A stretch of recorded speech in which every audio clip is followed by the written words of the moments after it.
नमस्कार विद्यार्थी मित्र हो. नवनाथ खेत्री या यूट्यूब चॅनलवरती तुमचे सर्वांचे स्वागत आहे. आज आपण ह्या व्हिडिओमध्ये बघणार आहोत पोलीस पाटील या संदर्भामध्ये संपूर्ण माहिती बघणार आहोत. त्याची कर्तव्य, अधिकार, पात्रता आणि निवड या संदर्भामध्ये आपण विस्तृत असं या व्हिडिओमध्ये विवेचन करणार आहोत. मित्र हो, अशाच नवनवीन व्हिडिओसाठी नवनाथ खेत्री या यूट्यूब चॅनलला सबस्क्राईब करा, लाईक करा, शेअर करा आणि कमेंट करायला विसरू नका. चला पहा, व्हिडिओला सुरुवात करू. चला पहा, पोलीस पाटील म्हणजे काय तर गावातील कायदा सुव्यवस्था राखण्यासाठी आणि प्रशासकीय कामे करण्यासाठी नेमलेली व्यक्ती म्हणजेच पोलीस पाटील ही होय. हे पद शिवाजी महाराजाच्या काळापासून अस्तित्वात आहे आणि ब्रिटिश काळात या पदाला महसूल अधिकारीही असे म्हटल्या जाऊ लागले. म्हणजेच शिवाजी महाराजाच्या काळापासून आजपर्यंत हे पद आपल्याला गावामध्ये कार्यरत असलेलं दिसून येतं. यानंतर बघा, पोलीस पाटील पदासाठी पात्रता काय आहे तर हे आपल्याला बघायचं आहे. तर शिक्षणाचा जर विचार केला तर उमेदवार हा किमान 10वी पास असावा लागतो. त्याचबरोबर वयाचा जर विचार केला तर साधारणतः 21 ते 45 वयादरम्यान उमेदवार हा पोलीस पाटलासाठी पात्रता असू शकतो. तसेच रहिवासी उमेदवार हा त्या ज्या गावातील पोलीस पाटील पद रिकामं झालेलं आहे त्याच गावातील व्यक्ती कायमस्वरूपी रहिवासी असणं अनिवार्य आहे. त्याचबरोबर उमेदवारावर कोणताही फौजदारी गुन्हा दाखल नसावा. त्याचबरोबर महाराष्ट्र ग्राम अधिनियम, पोलीस अधिनियम 1967 नुसार या व्यक्तीची नेमणूक केल्या जाते. तसंच शासनाच्या गृह विभागामार्फत या पोलीस पाटलाची नियुक्ती आपल्याला केली जाते. हे पद पूर्वी वंश परंपरेने होत होते, पण 1946 नंतर ही पद्धत बंद करण्यात आलेली आहे आणि काही काळानंतर ग्रामपंचायतमध्ये ग्रामसभेच्या माध्यमातून पोलीस पाटलाची निवड केल्या जाऊ लागली. पण आता अलीकडच्या कालावधीमध्ये परीक्षा घेऊन ही पोलीस पाटलाची नियुक्ती होताना आपल्याला दिसून येते. गावातील प्रशासन आणि सामान्य जनता यातील दुवा म्हणून पोलीस पाटील महत्त्वपूर्ण भूमिका बजावत असताना आपल्याला दिसून येतो. म्हणजे गाव आणि प्रशासन यांना जोडण्याचा दुवा म्हणून पोलीस पाटील हे काम करताना दिसून येतात. तर पोलीस पाटील या पदाची निवड प्रक्रिया कशी आहे तर पोलीस पाटील पदाची निवड ही उपविभागीय दंडाधिकारी किंवा जिल्हाधिकारी कार्यालयामार्फत केली जाते. यासाठी सहसा लेखी आणि तोंडी मुलाखत घेतल्या जाते. तर या परीक्षेचं स्वरूपाचा जर विचार केला तर पोलीस पाटील भरतीसाठी साधारणतः 100 गुणाची प्रक्रिया असते.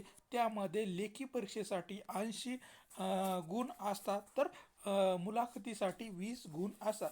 तर जी काही लेखी परीक्षा होते 80 गुणासाठी, त्यामध्ये सामान्य ज्ञान, चालू घडामोडी, बुद्धिमापन चाचणी आणि स्थानिक परिसरातील माहिती म्हणजेच तालुक्याच्या किंवा जिल्ह्याच्या संदर्भामध्ये बहुपर्यायी प्रश्न ह्या लेखी परीक्षेमध्ये येत असतात.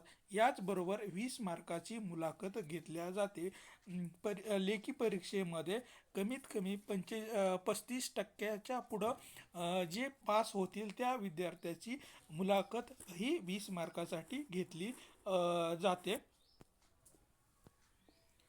आवश्यक कागदपत्राचा जर विचार केला तर डॉक्युमेंटचा, तर अर्ज करताना खालील डॉक्युमेंट तयार करावे लागतात. तर शाळा सोडल्याचा दाखला किंवा 10वी बोर्ड सर्टिफिकेट त्या व्यक्तीकडे असणं आवश्यक आहे. त्याचबरोबर रहिवासी दाखला म्हणजेच डोमासाईल प्रमाणपत्र हे तहसीलदार यांनी दिलेलं असणं आवश्यक आहे.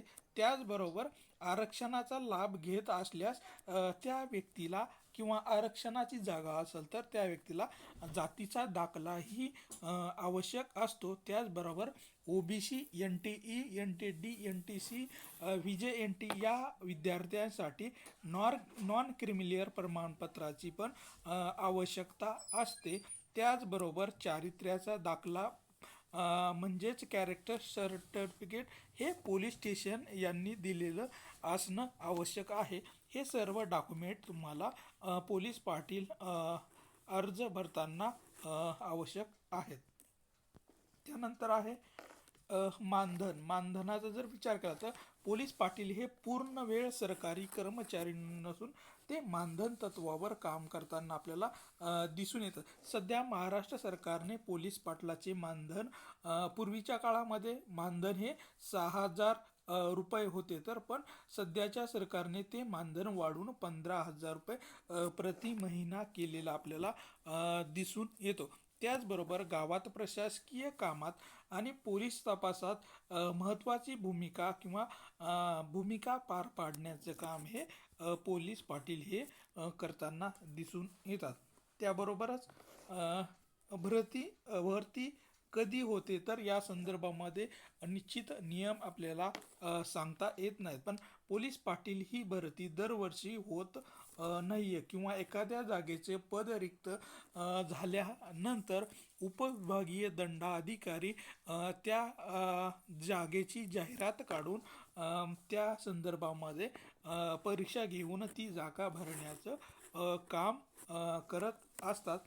त्याचबरोबर पोलीस पाटलाची मुख्य कर्तव्ये काय आहेत किंवा मुख्य काय काम आहे तर याचा जर विचार केला तर गावात कायदा आणि सुव्यवस्था राखणे, गावात शांतता राखणे, काही वाद झाल्यास तो मिटवण्याचा प्रयत्न करणे हे पोलीस पाटलाचे काम असलेलं किंवा कर्तव्य असलेलं आपल्याला दिसून येतो.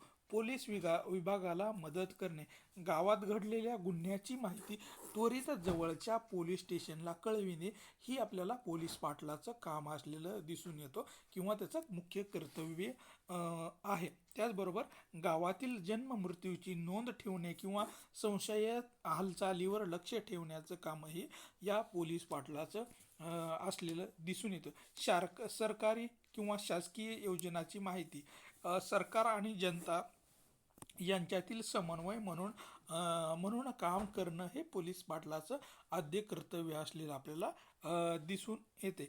काही विशिष्ट कामासाठी रहिवासी किंवा चारित्र्याचे दाखले पडताळणीसाठी मदत करणे हे पोलीस पाटलाचं काम असलेलं आपल्याला दिसून येतं.